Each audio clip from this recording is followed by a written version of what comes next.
and will be available for on-demand viewing for you and your colleagues to reference at a later date. Everyone is muted. If you'd like to ask Bill a question, please utilize the Q&A box to do that. If we can't get to every question, please don't worry. Your questions are aligned with your email address, and Bill will be happy to follow up after the webinar. Please utilize the chat feature only to let me know about any technical issues which you may be having, and we'll be happy to help on the back end. Now that the housekeeping is out of the way, it is my extreme pleasure to introduce today's speaker, Bill Widener. Bill's co-founder of KeepMyGas, LLC. You'll see me again towards the end when Bill and I manage the Q&A portion of today's session. In the meantime, please enjoy. Bill, it's all yours. All right, thanks a lot, Chaya, and Buildings New York Unlocked. Hey, everybody, how you doing? Thanks for joining us this beautiful Tuesday afternoon. Hope everyone's hanging in there with all the craziness we've gone through over the last few months. Well, actually 6 or 7 months, and that everybody's healthy and safe. And I'm really excited about presenting this with you today because, you know, this is a brand new law, and I'm going to share my screen.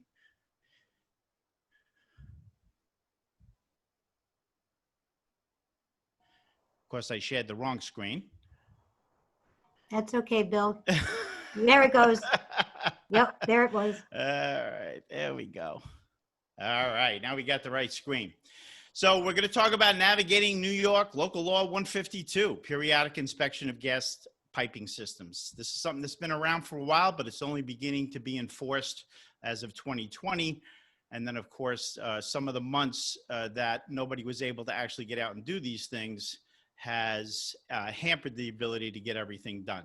So at the end of the session, I'd really like you to know why we have this law, if you need to have your building inspected, who can do the inspection, when your inspection has to be done, what gets inspected, where in the building we go, and what some of the next steps could be for you.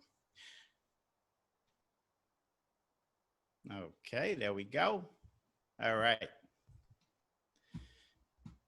All right, so it's a couple of important things to know before we get started. Everything that we discussed today is accurate as of now, but you know, stuff changes, especially in New York City. And I'm no lawyer, so if you want legal advice, you got to get that from a lawyer. So why is there a local law 152? Well, because you all remember the East Harlem 2014 gas explosion, and of course the one in the East Village in March of 2015. And after that, the City Council introduced Local Law 152 in February 2016. They passed it in November, and the mayor signed it into law in December of 2016. Now, why is it taken, 3 years to actually start enforcing this? Well, they had to kind of figure out, how they were going to do this. I've done some calculations, and I'm thinking that there's about 300,000 to 400,000 buildings that are going to be impacted by this over the next 4 years. Well, not even 4 years anymore, 3 years and 3 months. And they really had to figure out how to do it. And we're going to talk a little bit later how they decided to parse out who would have to do it when. Now, Chaya, why don't you bring up that first poll?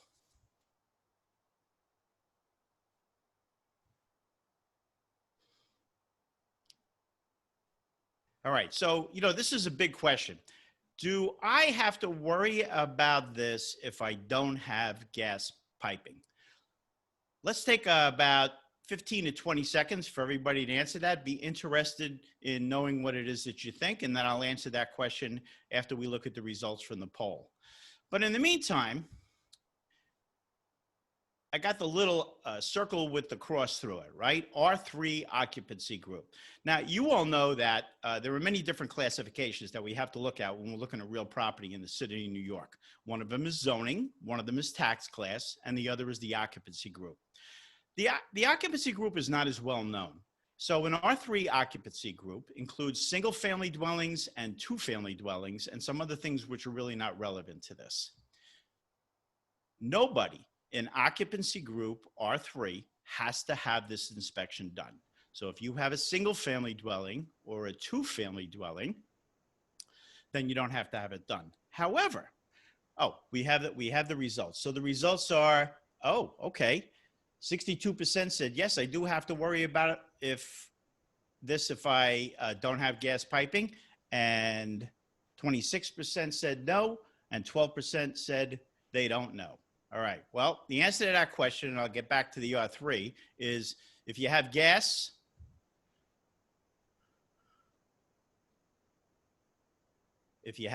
obviously you have to have it done. And if you don't have gas, yes, you still have to have it done. And we'll talk a little bit more about that later. But in the meantime, let's get back to R3. So if you have a one or a two family dwelling, you don't have to have it done. But a lot of times you'll look up your tax class and it'll be CO. And CO means 3 units. And you might even be using the building as 3 units. So what I've done in that case is I've given people the information to directly contact plumbing enforcement at the Department of Buildings. There's an email address that you can use. And basically what you say to them is, this is what I have. It's really a 2-family by certificate of occupancy, but it's a tax class of a 3-family. Do I have to get this done or not? And then when they email you back, they'll memorialize what the answer is in an email with a date and time stamp. And then you'll decide how to take action beyond that. Now, let's talk a little bit more about having gas and not having gas. Well, obviously, everyone knows it's inspection of gas piping systems. So if you have gas, you definitely have to have the inspection done. But what about no gas? Well, every building that is not an occupancy group R3, just like the gas buildings, has to be inspected to show that it doesn't have gas. And there's some differences in the paperwork between the two, but they still have to be done. And that's why I said before, between 300,000 and 400,000 buildings. So the enforcement of the law, as I mentioned before, started on January 1st. And you have a year to do it, depending on when it is that you need to have it done. So if you have to have it done in 2020, you have a year to do it. And the deadline for that this year would be December 31st, 2020. And the city has said that if it's not done, they're going to issue a fine for $10,000. Now, I reached out to the Department of Buildings directly and asked them if they plan to have any extension. And then about a week ago, they posted a service notice on the Department of Buildings website. And by the way, all you got to do is Google service notices, DOB, NYC, and it'll find it. You bring it up, look for the October service notices. You'll be able to see it there. It's also linked in the frequently asked questions and the local law 152 details on our website, which is KeepMyGas.nyc. So you'll be able to see the service notice there. And that service notice basically says, hey, it's October, and this has got to be done by 12/31, and there's a $10,000 fine if it's not done. I actually believe that everybody that's in the areas in 2020 that need to have this done should be reaching out to the city council people and telling the city council people that because those are the people that actually pass the law, and asking the city council people to help them. And again, that's community districts 1, 3, and 10 for 2020. And we'll talk a little bit more about that later. And ask them that this somehow has to be extended, because there's no way, with the amount of licensed master plumbers that are available and the number of buildings that have to be done for 2020, that there's enough time to get it done. And so that would be my recommendation. So if you have, if you know who your city council person is, if you don't, you just say, who's my city council person in New York City on Google. It'll come up, you put in your address, and you reach out to them. All right, so who can do this? We talked about a licensed master plumber, and that's who can do the buildings with gas. However, a building without gas has to be done by a registered design professional. And a registered design professional is either a PE, professional engineer, or RA, registered architect. And we've actually done one non-gas inspection so far, and we have another one coming up. And we arranged with an engineer to have it done. And I'm going to be able to talk to you a little bit about that. So the next poll question is, my licensed master plumber is doing local law 152 inspections. How many know yes? How many know no? And how many don't know? And we'll give a few seconds for that.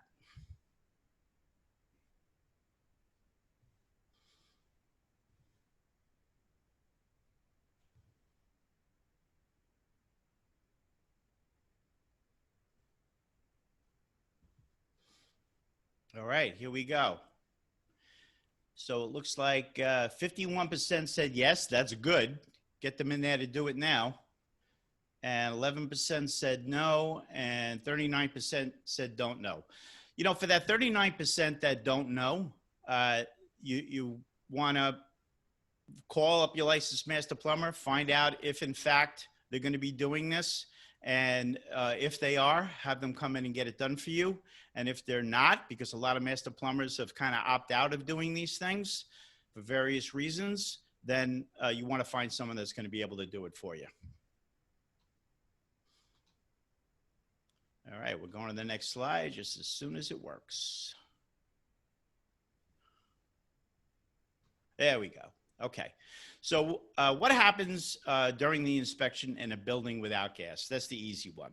So basically the architect or the engineer will call the utility a few days before, and they'll ask them to mark off the sidewalk with where the gas service is on that block. And then when they come and they do the inspection, they'll take a picture of those. Obviously, this is the building in the case that we inspected. And obviously, you see here, there were no markings showing that there's gas service. So that was the first clue that there's no gas service in that building. And actually, there was never gas service in this building. Sometimes you have buildings that have legacy gas piping, but they don't have gas service. And we could talk a little bit more about that later as well. Also, we have to inspect every, or not we, but the engineer or the architect has to inspect every nook and cranny. This happened to be a pretty big building, so I had to go into the boiler room and this pump room and the room where the hot water heater was, and then the expanse of the basement. And there were actually two basements in this building. There was a regular basement and a sub basement. And this is kind of a flow chart for what happens when you have a building that doesn't have gas. You always start with when is your inspection date. So these are the different community districts that are due in the different years.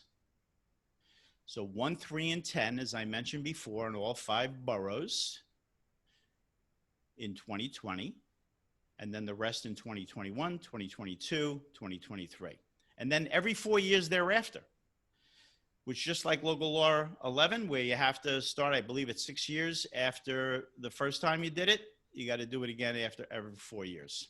Now, if you're in 2021, 22, or 23, lucky you, we'll see you then.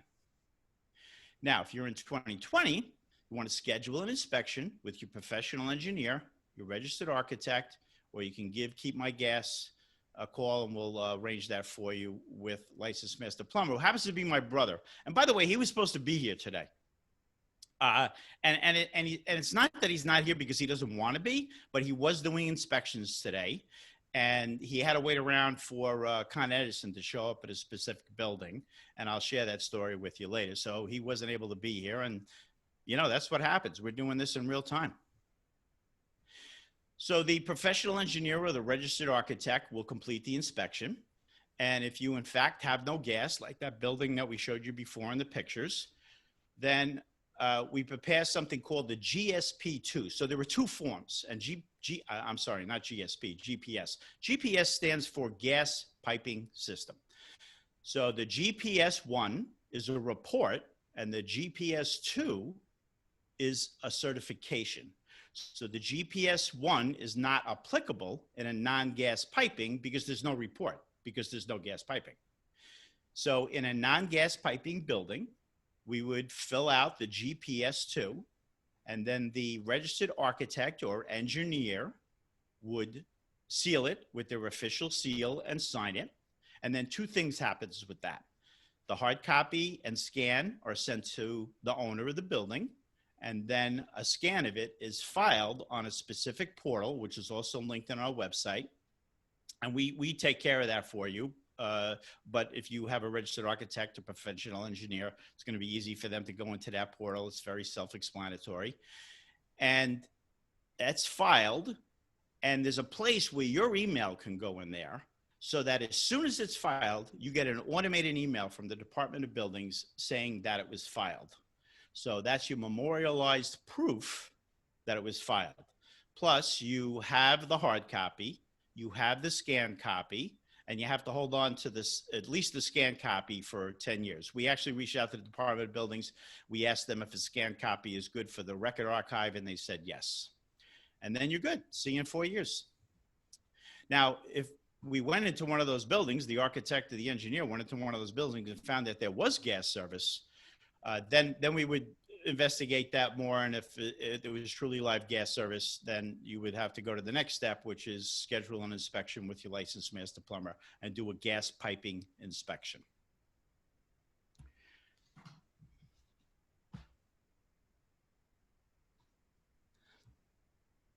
All right, inspection of buildings with gas. It's 2 phases. One is a portable combustible gas detector called the LMP 200. Now, this is the one we use. There are other ones that can be used too, but this is the one that was developed specifically for this inspection, and it's approved for indoor use. And then there's a visual inspection. I hope everyone isn't too freaked out by that, but it is almost Halloween.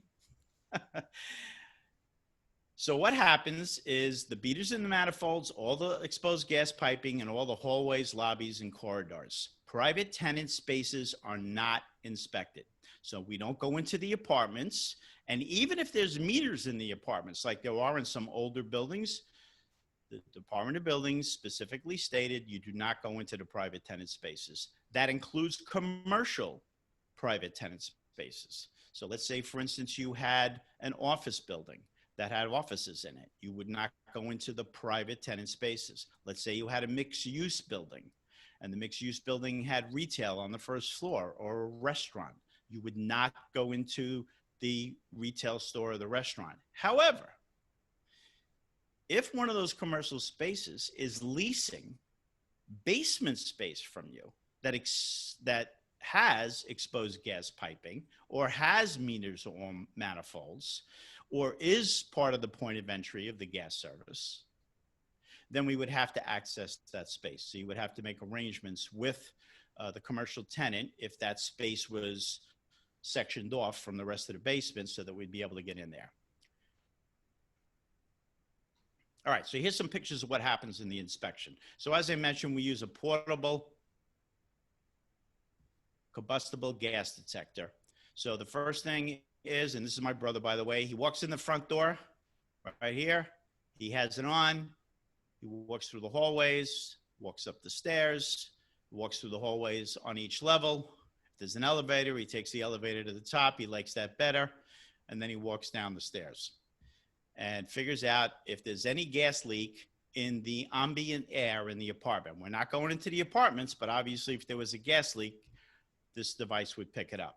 Then he's also wanding all the manifolds and the meters and all the horizontal pipe that's about the ceiling, goes into a laundry room and, you know, checks all the gas piping in there, goes into the boiler room, the regulator room, anywhere that there's exposed gas piping, and is checking that with the portable combustible gas detector. Then there's the visual part. The visual part is you're looking for non-code compliant installations, illegal connections, or evidence of excessive pipe corrosion or deterioration. And this is where I'm going to tell you the story about today after we get through this slide. First thing I want to talk about, though, is non-code compliant installations. Reached out to the Department of Buildings and said, well, what if someone installed something 30 years ago and it was code compliant then? And the response I got was, if it was code compliant when it was installed and it was properly filed, that's the key, properly filed, then it would be okay. So don't worry about all of a sudden you got to bring everything up to code. Now, I just read a frequently asked questions PDF that came out from the Department of Buildings that contradicts a little bit what I just said to you. So I'm going to be further clarifying that didn't have time to do it before the workshop. So my brother usually explains this, so I'm going to try and get through it. This is a cap T, and basically what this, and this is before the manifold or the appliance valve. Anyway, it's in a place where someone could siphon gas and not get charged for it. So you can't have that. All right. These are non-code unions. They're just not up to code. They have to be changed. And this is flex pipe. We actually see this a lot in laundry rooms where you have the flex pipe hooking up the gas to the gas dryer. And so that's something that would have to be changed. Now, let's talk a little bit about these. When we issue the report, the GPS 1 and the certification GPS 2, there's a question on there that if there are conditions, how long does the owner need to get it fixed? And there's two choices, 120 days, 180 days. Obviously, you're going to pick 180 days because you want as much time as possible. So these are things that you would have 180 days to fix. It's not like you got to go and file tomorrow and get this fixed in a week or have it done before, 12/31/2020. Something like this, which is stage 4 corrosion, actually has to be reported to the utility immediately, and then they come down and they take a look at it and they decide how quickly it has to be done. That is actually what was observed today in an inspection that we did, not this particular picture, but a form of this. And that's why my brother's not able to be here. He had to call the utility, and he's got to stand there and wait for them until they get there. In this particular case right here, this was one of the first buildings we did. He did. This building, this pipe, when Con Ed came down, they said, this is our pipe. And they ended up fixing it for the owner for free. So that saved the owner probably about $7,000 because there was the cost of actually doing the job, filing the job, having the job inspected. And then there was also the cost of hooking up that pressure that keeps the pressure on the gas pipes. So you don't have things falling off the interior diameter of the pipes. And because it was Con Ed's pipe, they took care of everything and the owner got it done for free. But when they went in to do the work, my brother said that they touched that pipe and it basically crumbled in their hands. And so this is another reason why Local Law 152 exists. Imagine if somebody accidentally banged into that one day and then a tremendous volume of gas started spewing into the basement and there was some kind of a spark. It would not have been a good situation. So people always say, I'm concerned, what if you get there and there's something wrong and the utility comes down and they shut off the gas? Yeah, that's going to be an inconvenience. There's no doubt about it. A partial or full interruption of gas is a big inconvenience, but it's a heck of a lot less of an inconvenience than the alternative that I just described to you. So I say to people, don't you want to know? And they say to me, yeah, of course I want to know. All right, so this is the flow chart for with gas, and obviously a little more complicated. If you have gas, same thing. You start with your due date, and I think Haya, I think I'd asked you to put this up before after this slide, but what? Yeah, you want that other poll? Yeah, put up the poll now. Thanks. Thank you. 1 second. Poll number 2, launching. All right, so this one here is, I have looked up my portfolio addresses to determine which years an inspection is required. Give a few minutes for that to, and then also people can take this is on our website. You don't have to take notes if you don't want to, but we have this on our website in several different places, the different community districts, the different community districts and the years that they're due. All right, we're going to get results in a minute. Oh, okay, great. All right, you know what? So everyone's doing the due diligence, and that's really, really good to hear. For those of you who have not looked it up yet, if you go to our website, KeepMyGas.NYC, and click on either I have gas or I don't have gas, it'll bring you to a page that kind of explains everything. And then there's a little field there that you can actually type in your address. It tells you what year you're doing. If you're due in 2020, then you can fill out a form and it will come to us and we'll contact you and talk to you about getting it done. If it's due in one of the following years, it will ask you if you'd like a reminder, and you can fill out that and then you'll get a reminder. But if you do, whoops. All right. Oh, yeah. Okay. I'm going to get this. Hold on. There we go. All right. So if you're doing 2020, there's one of three things that can happen when the licensed master plumber goes to your property, your building, to do the local law 152 inspection. And this is what happens mostly.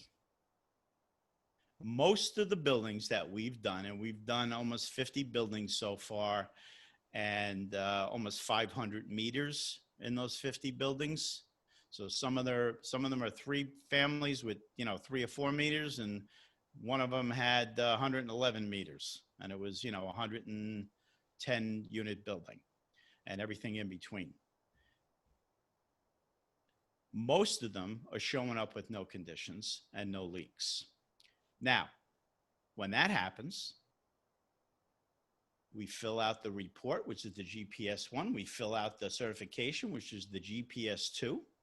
We file it with the Department of Buildings for you. And then we send you a hard copy of the GPS 1, the GPS 2, that you can hold on for 10 years. And we also send you the scanned copy as well. And then see you in 4 years. Now, the second thing that can happen is it's an inspection with conditions. But it's not anything that's immediately needed to be taken care of. So an inspection with conditions, it's the same thing. It's just that in the report, it's going to indicate what the conditions are. I'm going to check off that you have 180 days to get it done. And then you hire a licensed master plumber, or you could have Doug do it. Doug Widener is also a licensed master plumber, do it. But let's say you have a licensed master plumber that's not doing the local law 152 inspections. So Doug comes and does the local law 152 inspection. You get the report.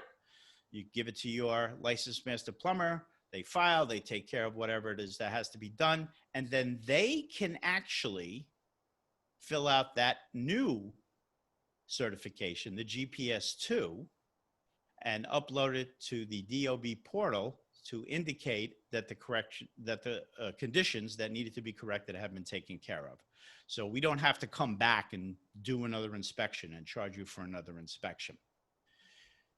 Now, some people are worried, now the DOB is going to know this whole list of things that I have to get done. Well, actually, no, because the GPS 2 just says that there are conditions. It's not specific as to what the conditions are. So only you get the GPS 1. You also get the GPS 2, and then the DOB only gets the GPS 2 that indicates whether there were conditions or there weren't conditions. The third thing, which is actually something that happened today, is that the inspection reveals leaks or an imminently dangerous condition like that stage 4 corrosion that I showed you in the photograph on a previous slide. And then what has to happen next? The licensed master plumber must immediately notify the utility. Now, a lot of people say, well, is this only because it's local law 152? No. In my communication with the Plumbing Enforcement Division of the Department of Buildings, and then also my brother's knowledge of his industry. By the way, he's been a licensed master plumber since 2002. He worked for the city of New York, has been in the plumbing industry for 40 years, and he retired from the city of New York, and he already had his own plumbing business, and he continues to be a licensed master plumber. It's protocol when a licensed master plumber is on a building site and observes an imminently dangerous condition like corrosion or an illegal connection that's dangerous or stage 2, 3, or 4 corrosion. They must call the utility. And then the utility comes down, and that's exactly what's happening now. He's sitting there waiting for the utility. Maybe they're there already. And they're going to evaluate the situation. They're going to take appropriate action. Like in the other case on that previous slide, that stage 4 corrosion, they didn't shut off the gas. They allowed it to continue to have gas service. They made an appointment to come in and take care of it. They shut off the gas that day. They fixed it. It got inspected. And I don't know whether it was the same afternoon or the next day the gas was back on. Now, that doesn't mean it's going to be like that every single time, but it can actually be as simple as that.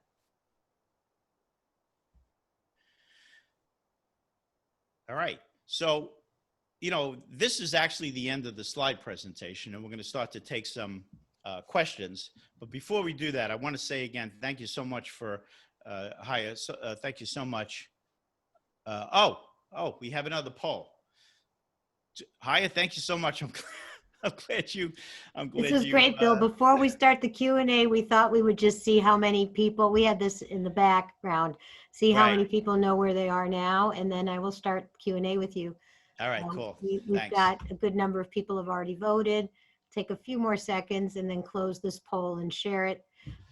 In the meantime, just to let you know, we have a few questions already came in prior to the start of the webinar. I'll start with those, and then we've had 6 or 7 more questions come in through the webinar. So we'll go in order. I'd like to remind everyone, if we don't get to your question, please do not worry. I believe we will have time to get through them all, but if we do not, Bill will be happy to follow up with you directly.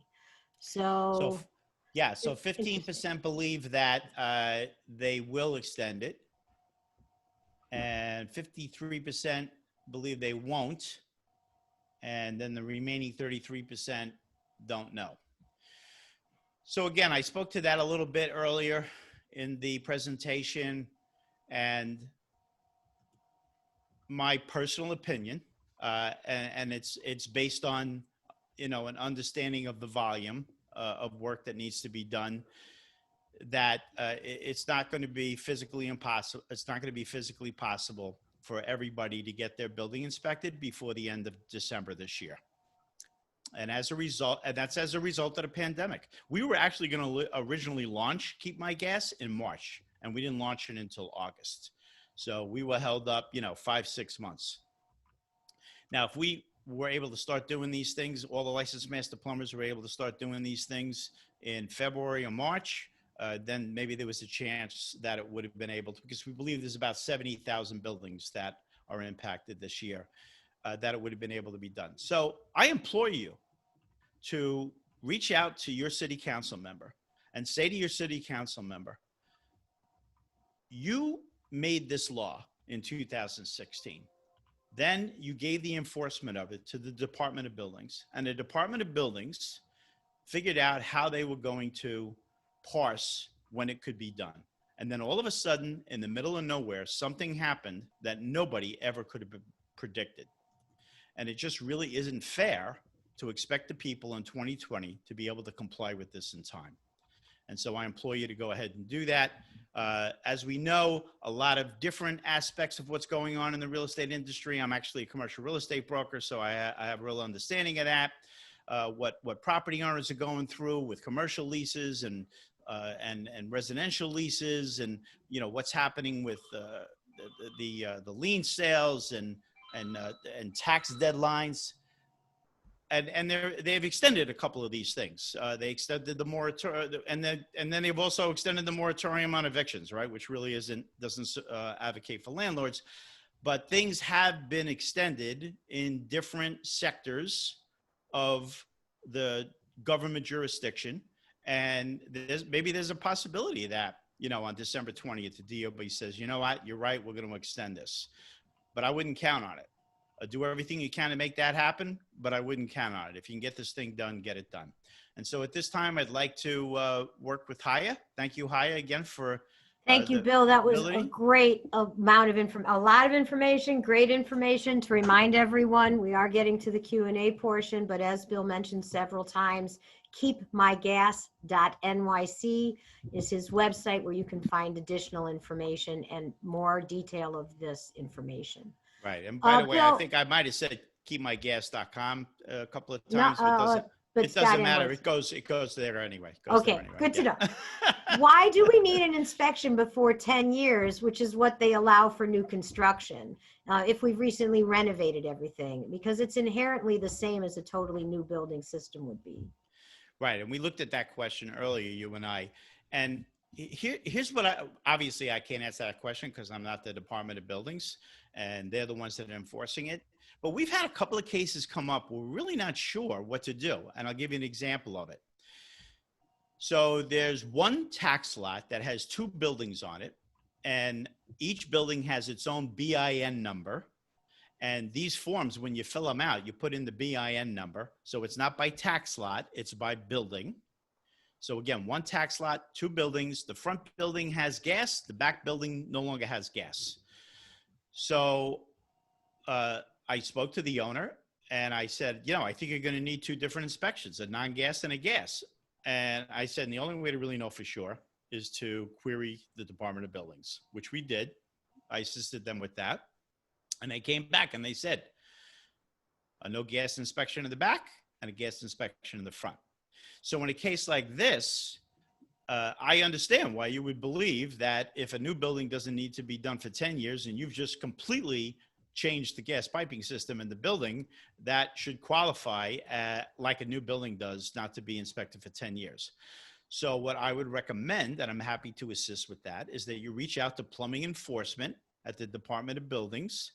And if you need the information, just send me a text or an email and I'll give you the email address where you can send that to, and then be very specific about what your situation is and say, do I need to do this now or can I wait until 10 years? That's great. Thank you. Bill, we have lots of questions coming in, just so you know. Okay. More we talk about it, here. the more thoughts we have. Has New York City shown any interest in eliminating pilot lights on gas stove? I'm not sure if they're still being manufactured, but we still have a number of in our apartments. Yeah. So unfortunately, that would be a better question for my brother who's not here. But, we'll definitely log that one and get back to you on that. Yeah, just remind everybody that Doug Widener is the licensed master plumber and his business. He's president also. Bill's going to tell us in a minute. And unfortunately, Doug was unable to join us due to an emergency. But right. He did an inspection and he had to wait for Con Ed. Yeah. So I'm a commercial real estate broker. He's a licensed master plumber. Back in November, when we saw that this was going to begin to be enforced, we both realized that it's going to be difficult for people and we wanted to create a solution. And that's why we created KeepMyGas. And KeepMyGas is a website that informs, educates, and facilitates compliance with local law 152, periodic inspection of gas piping systems. But KeepMyGas is not a plumber, and KeepMyGas doesn't do the inspection. The inspection is either done by a licensed master plumber for a gas piping inspection and a registered architect or professional engineer for a non-gas piping inspection. thank Haya, you. thank you, Haya, for yeah, I segue. thought there was Yeah. Will buildings that have dual fuel systems for heating need to be inspected if there are no gas cooking appliances in the facility? Yeah, anything that has gas piping in it. So let's say, for instance, the basement has all the mechanicals that are gas.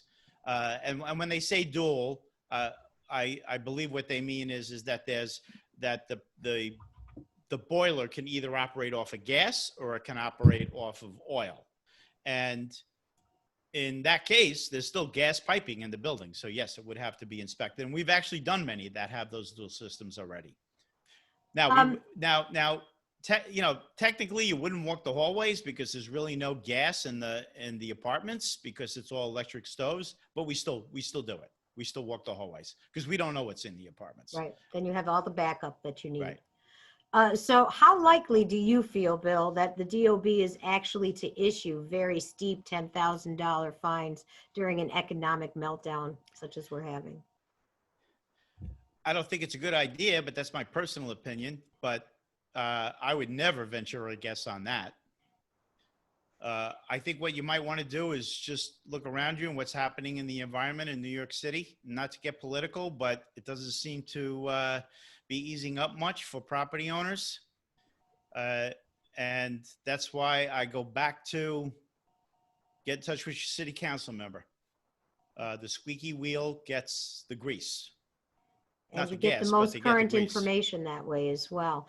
If anybody on the call is not familiar with CHIP, That's another organization that Bill is a member of, and they have great information for you as well. Right. CHIP is the Community Housing Improvement Program. Then there's also RSA, the Rate Stabilization Association, and then SPONY, SPONY, a small property owners group in New York. And all of them are super on top of this. Right. CHIP is also the sponsor of Buildings NY, so I wanted to give a little plug there. A couple people want to know, if my building has no gas, what do I do?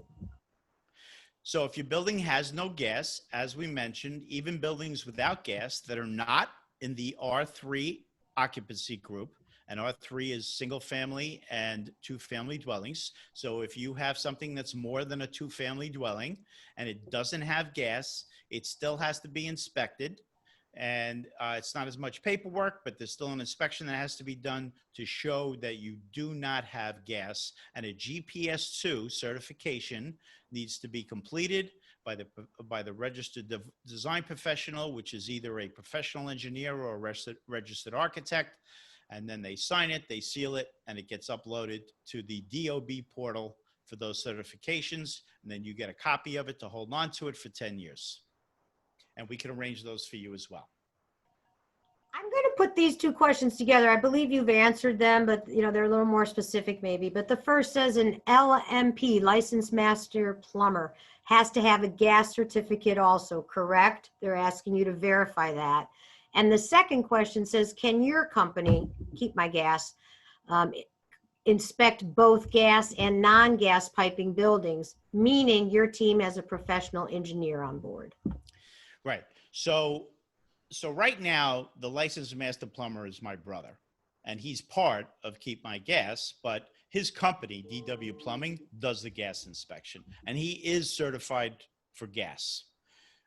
The Department of Buildings indicates that a licensed master plumber is the only person that can do a gas piping inspection for Local Law 152, and also somebody who has 5 years experience under the direct supervision of a licensed master plumber, also has the gas certification, and also has taken a course about Local Law 152. And there are approved courses that they can go out and take. And between you and me, if you could get a licensed master plumber to do it as opposed to somebody who's working under a licensed master plumber, I'm not saying that because I'm biased. It's just because, why not get the person that's, most qualified. But, in answer to the question, do you need the gas certification? My brother would have been better able to answer that. So why don't we put that one on the side and let me clarify that. Okay. Thank right. you. Yeah.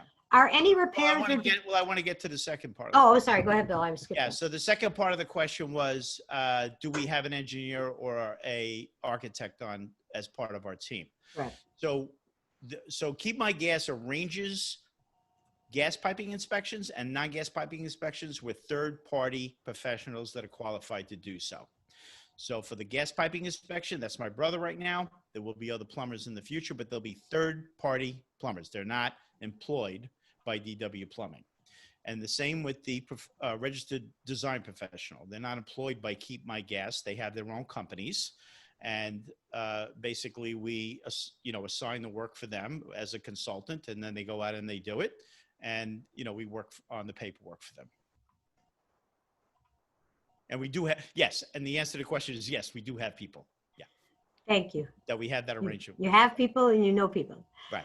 Yeah. I know a guy. Yeah. I know a guy. Wait, I don't want to be sexist. I know a guy, I know a girl. You know people. Right, folks. People, right. Are any repairs or deficiencies found during the test due on December 31st, 2020, or is the inspection by the LMP or professional due at that time? The inspection is due by December 31st, 2020. If you had an inspection done on December 25th or 26th or 27th or 28th, and there were conditions, you would have 180 days to repair it, which would go into June of 2021. Thank you. Is Flex Hose a fail Con Ed shutdown, or do we get a chance to repair? So far, we've indicated it as a condition that needs to be repaired within 180 days. If the LMP filed directly with the DOB, the supposedly illegal problems were corrected, but in reality it was not, will the owner still get penalized, or only the filing master plumber who falsified the information? Let's put that one on the side. We got it. We'll answer that later. Right. And we've had a couple of questions about the slideshow. I meant to tell everybody the slideshow themselves, we're not sharing. The video and the whole recording of this session will be available in about 48 hours through buildingsny.com website, and also probably through KeepMyGas.nyc website. So thank you for asking, but if you have specific questions on the slides, reach out to Bill directly and he'd be glad to answer them. Absolutely. There's a question from Jonathan of what types of situations are inspection with conditions? Yeah, so that would go back to, you know, the flex hose. And I'll just go back to that. I'm still sharing my screen, right? Yeah, which slide are you wanting? I want to go back to the one with the visual inspection with the flex hose. And for some reason, it's not, let me see if I do this. No. Okay. All right. Won't do that. So it's going to be illegal connections, non-code compliant unions, capped tees, different types of pipe used in an area that should have had one type of pipe, the flex hose for the laundry, those kinds of things. Oh, there you go. Yeah, this one. Yeah. That's all right. You don't, yeah, it's just, Okay. I think that's Oh, good. you're like seeing all that. You don't Yeah. need to see all Yeah. that. Sorry. Right. Yeah, that's good. Does that, hopefully that answers the question. Okay. So we'll leave that up for a moment while people All right. contemplate that and move on. See, we have about 10 more minutes. We have a few more questions for sure. Yeah, sure. Yeah, great. Okay, I am aware of an apartment which has gas service, but it comes from another tenant's meter. Is this something that the LMP would discover, and wouldn't they then have to go inside the apartment? Well, I just think that's something that you should report independent of a local law 152 inspection, right? Because it's an illegal connection. If something's behind the walls and it's not exposed, and the licensed master plumber, there's no way for the licensed master plumber to, to detect that, then there would be no way for them to report it as an illegal connection. But again, if that's something that's actually occurring, I don't know why it would be occurring, especially if you're the owner of the building. Now, if you had two apartments on one meter and everybody knew about it and you were paying for it, or they were splitting it somehow, that was the right way to do it, and it was properly hooked up to begin with, then I guess it would be okay. So I think it really has a lot to do with, if the licensed master plumber is actually in an area of the building that reveals something like that. And what happens if gas piping has been painted? That would have been a question for my brother. Okay. All right. But I'll tell you what I've heard him say. I'll tell you what I've heard him say. All right. What I've heard him say is that you really shouldn't paint it, because if you do, then if they want to do a pressure test, they're going to use more pressure, because they want to make sure that the paint is not holding the gas from coming through the pipe, that the pipe is holding the gas from not coming through the pipe. That's what I've heard him say. But a qualified answer would come from a licensed master plumber.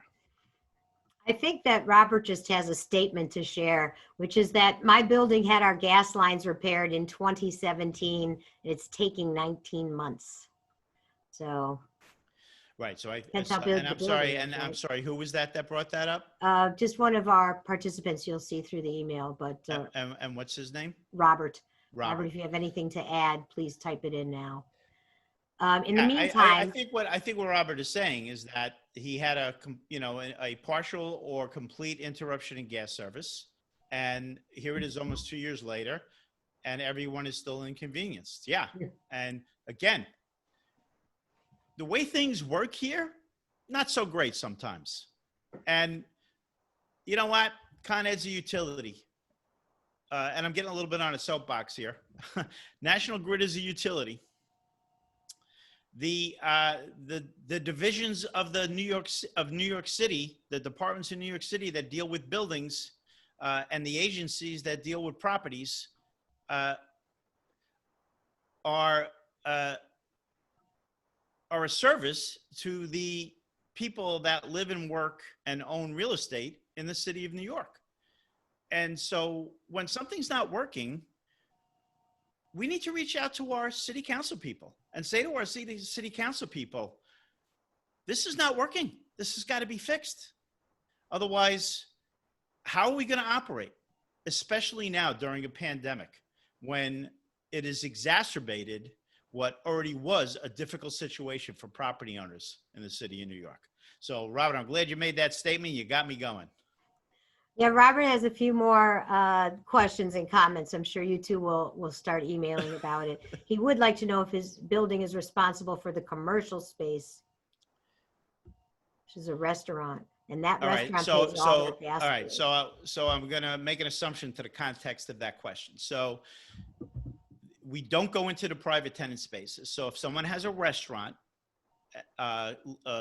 leasing in their building, we don't go into the restaurant and test the gas piping either visually or with the portable combustible gas detector. However, if that restaurant, which many times is the case, they lease a portion of the basement for storage and other things, and there is exposed gas piping in that area, or there is a point of entry or meters in that area, then we would have to access that area to do the visual and the gas sniffer part of the inspection. So that would be the only exception. Thank you. A couple people asked actually about the gas tester that you showed in your photo, where they wondered about the model and if it's available to the public, and if that, I don't know if that's something you're comfortable sharing here. Yeah, no, I can definitely share that because I actually have a lot of conversations with the owner of the company that distributes those. So the name of the company is City Calibration Centers. So if you Google City Calibration Centers, it comes up. It's the L as in Larry, M as in Mary, P as in Peter, 200. That's the model. It can only be purchased by a licensed master plumber. It is registered to the licensed master plumber's license number. So the specific device that a licensed master plumber has is registered to their license number. And when the licensed master plumber arrives at a property, he actually enters the BIN of the building, the BIN number of the building into the device, so it memorializes that he was there at a specific time. Now, my brother has two of those devices. And he has two of the most recent iterations of that device because there were some problems with some of the earlier devices in terms of kind of freezing up. Also, they have to be calibrated every 30 days. So let's say licensed master plumber gets it calibrated today on the 20th of October, the 19th of November, and probably to be on the safe side, a couple of days before, you have to go to one of 16 calibration centers, and you pay $55, and it gets calibrated, and then you're free to go and do another 30 days worth of work.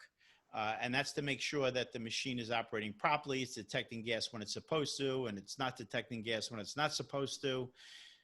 In addition to that, there's an app that's going to be provided at some point by city calibration centers that will facilitate the process of completing the paperwork. And there's a lot of information out there where people are saying, oh, the device is connected directly to the utility. It's connected directly to the Department of Buildings. And from what I understand, from talking to city calibration centers, that was the original intent, but that is actually not the case at this time. Thank you. We're going to end with one last question, Bill. This is very All right. specific for this individual. If we are at Zone 7, Community Board 7, is the inspection due by this December or December 2021? So could you go back to one the last graphic? Yeah, right there. Oh, yeah, okay. All right. So yes, so 7 is 2021. I just wanted to confirm that. It's due by the end of 2021. So December 31st, 2021. Thank you. There are a few questions left, but I think you've either already answered them or they're very specific to the one individual, and you will answer them when I send you the report with everything. Right. So I would like to just thank you again, Bill Widener of KeepMyGas LLC, a wonderful presentation on the new local law 157. I'm going to get it wrong right here, and that would be terrible, but Yeah, it was a wonderful 152, presentation, 152, and right. I thank you all for participating. We have a number of great opportunities for you to get education like this at no charge through Buildings NYUnlocked, and it was local law 152. Thank you so much, Bill. Any final words for our audience? Yeah, I just want to say that I really, really appreciate the opportunity to be here today and speak with all of you. And like I said in the beginning, stuff changes. Everything that we talked about today is believed to be accurate, but there's a good chance that as everyone becomes more informed, everyone becomes more comfortable with this process. And you know what? The Department of Buildings has actually been awesome, right? They've answered all my questions really fast. They've enabled us to do the right job. And when we had something that we needed to know, then we were able to know it and move forward, and so that's been great. So I don't want to seem like I'm beating up on all the city agencies. I mean, they're dealing with everything that we're dealing with right now. They're dealing with a shortage of staff, people are working at home, so we have to have some empathy for that. But I do go back to the city council people, and I think those are the people that really have to take responsibility for whether or not this gets extended, and they can amend the law because they passed the law, I believe. I'm not a lawyer. Again, you want a law, you want legal assistance, go to a lawyer. And that, that would pretty much be my closing remarks. And appreciate being here. And this was great. And Hyatt, thanks for working me and getting us to the point where we're able to do this. And I hope it was valuable for everybody. And if you do reach out to me, we had a lot of people today. If you do reach out to me and I don't get back to you immediately, doesn't mean I'm ignoring you. I will eventually get back to you. I will get back to everybody. Thank you. Thank you so much, Bill. And Thank this you, will and be have a great- available in a few days as a recording. From Bill Widener of KeepMyGas NYC, Chaya Molberg, Buildings NYUnlocked, we wish you and yours all the best. Thank you all.